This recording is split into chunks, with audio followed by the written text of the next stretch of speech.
A devocional que eu vou fazer hoje, ela é bastante íntima, muito profunda. E para que eu não me perca, eu farei uma leitura dela.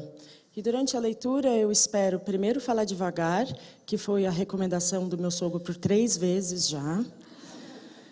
E eu quero conseguir, de certa forma, fazer pausas, para que o meu coração e o meu cérebro, a minha mente, falem com a sua mente inteligente, com o seu coração. Eu tenho certeza que a mensagem que o Senhor me trouxe, ela é para você. Ela é para mim, e eu sei disso porque foi um mês muito especial, de extrema comunhão com o Senhor. Então eu sei que a mensagem que Ele me trouxe é para nós. Talvez você não concorde com as minhas opiniões pessoais, mas para isso a gente tem horas a fios para conversar depois. 2024 foi para mim um ano feliz. E de certezas, mas ao mesmo tempo de questionamento e recomeços.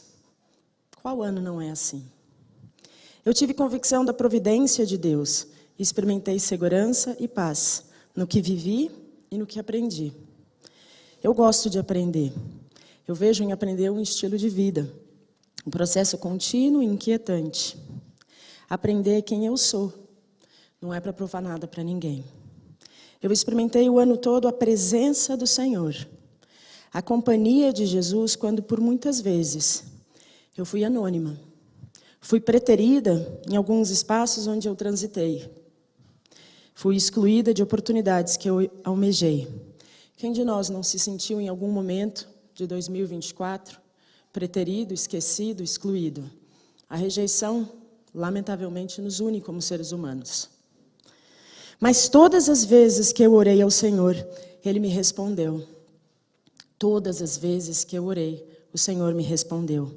E eu lembro de muitas vezes parar tudo e orar com foco e intencionalidade. De joelhos, sentadas ou até gravando a minha oração para não esquecer o meu clamor. Quem me conhece sabe que eu cada vez menos lembro das coisas. Então, por muitas vezes, eu gravei a minha oração para que eu pudesse registrar aquilo que Deus tinha feito e a resposta do Senhor. Eu queria e eu sabia que sentiria o agir do Senhor.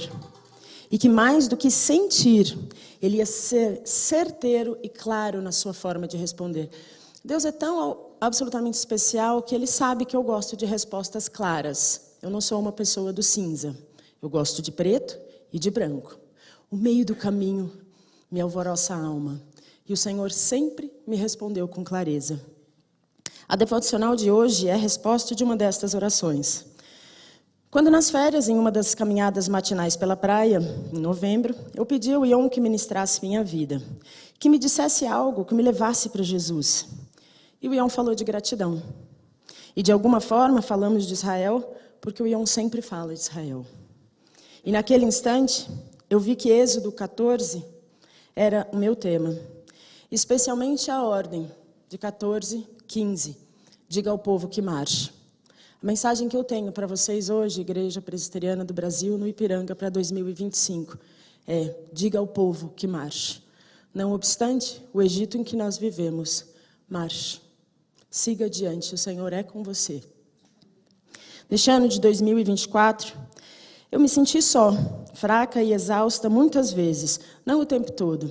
Para quem pesquisa, o processo de pesquisa é um processo muito solitário. E nós nos sentimos só muitas vezes. Você fica lá debruçado, em papel, em livro, em citação. Não é exatamente uma festa. Eu vivi restos que sobraram do meu coração depois de um 2023 muito amargo. Mas foi com séria reflexão e perdão liberado que sigo me fortalecendo na esperança do renovo. E ainda venho experimentando esse renovo ainda em 2024. E como parte dessa renovação, eu me impus a alguns desafios em 2024. Eu queria aprender francês, né, Rebeca? Queria tocar Hatikva, violino, no aniversário de 90 anos do meu sogro. Queria terminar o pós-doutorado estudando arte e neurociência. Eu queria terminar a pós em neurociência para estudar felicidade. Além, é claro, dos desafios corriqueiros de quem tem casa, família, trabalho e conta para pagar. Eu deixei o francês para 2025, Rebeca. Quem sabe? Eu terminei o pós-doc e a pós em neurociência. E ambos me levaram ainda mais perto de Jesus, seu poder, sua perfeição e sua graça. Quanto ao violino, eu terei tempo de aprender. Meu sogro segue firme e forte e vai me esperar. Mas você, a essa altura, talvez esteja perguntando, caso não tenha ainda se perdido na minha narrativa, cadê a praia? Cadê a caminhada com Ion e Êxodo 14? Em meio ao que vivi, as memórias que digeri e os enfrentamentos que me impus, eu quis o ano todo ouvir a voz do Senhor, sentir a presença e a providência do Senhor. Eu sabia que nele eu estaria segura, firme e forte. E que ele disse, através do Ion, diga ao povo que marche. Foi esta a mensagem daquela caminhada. Este ano, com maior clareza, com humildade e certo embaraço, notei que, de certa forma, eu sou como o povo de Israel, descrito em Êxodo. Pois eu caminho ao lado do Senhor, busco a vontade do Senhor e também o seu favor. Mas me impressiono, me deslumbro com as coisas deste mundo, assim como Israel se impressionou com o Egito. Nós vivemos o limiar de uma nova era, onde as fronteiras entre o possível e o impossível se dissolvem rapidamente, exponencialmente. A internet revolucionou nossa forma de viver e nos faz pensar um mundo questionavelmente conectado, certamente controlador e, paradoxalmente, alienante. Onde casas inteligentes conversam com objetos, comandos e até os veículos autônomos, aqueles que não precisam de motorista.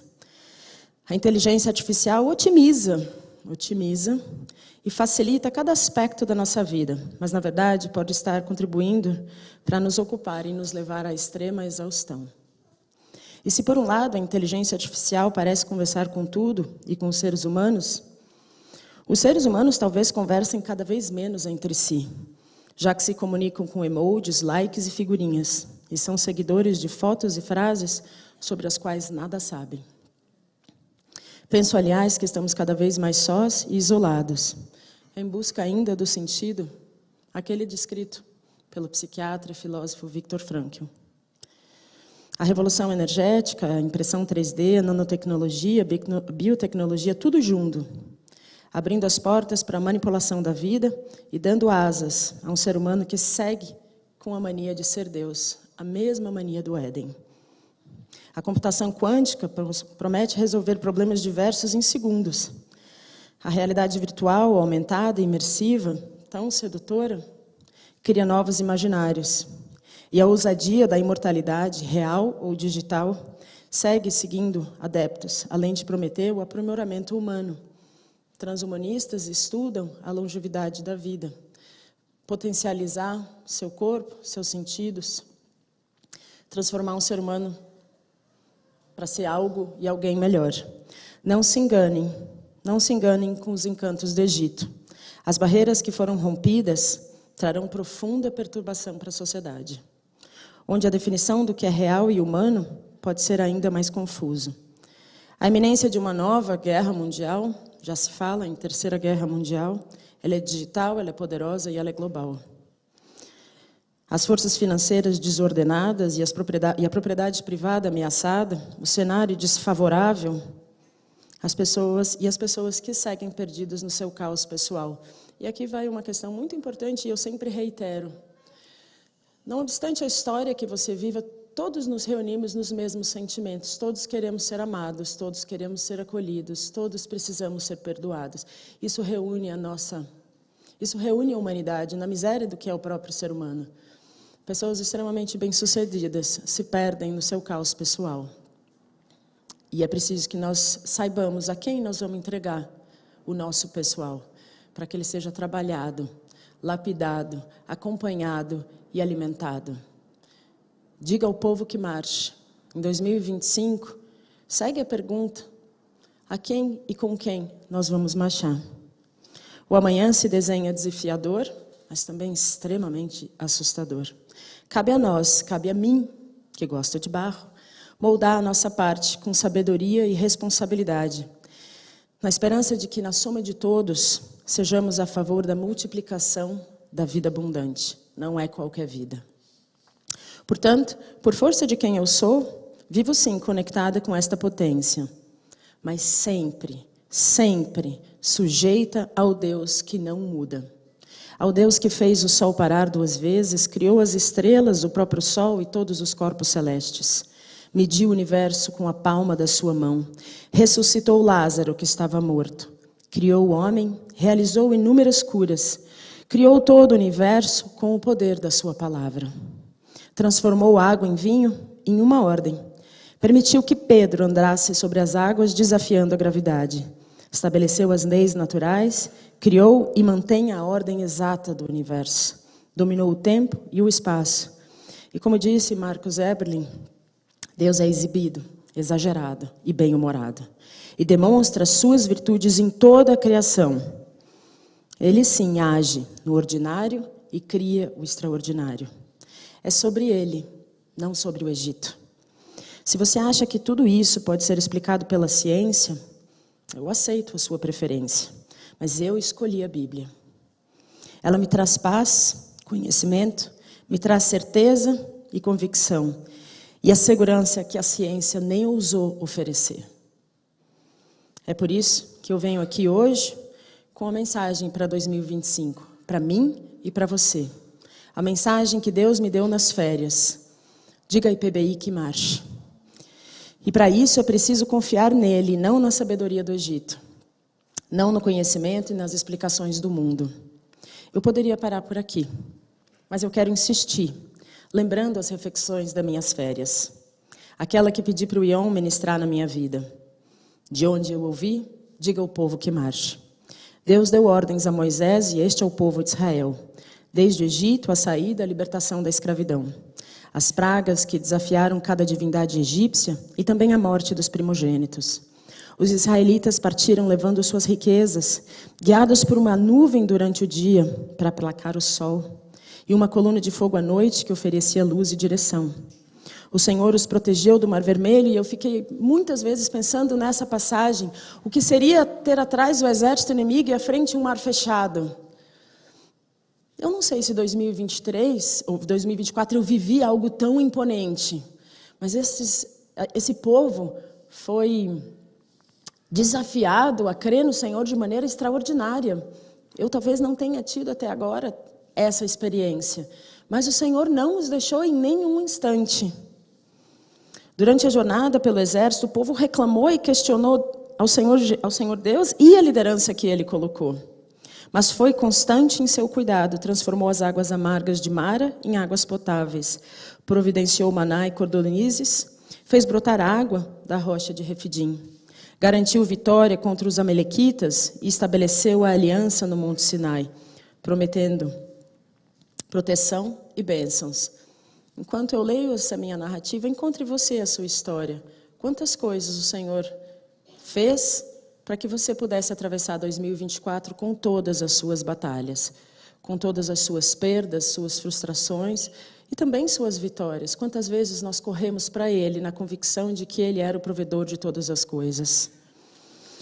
Sua presença foi constante e se manifestou também na preservação milagrosa das vestes e sandálias, na proteção contra doenças e animais perigosos, no estabelecimento do descanso semanal e no sustento contínuo durante toda a travessia do deserto.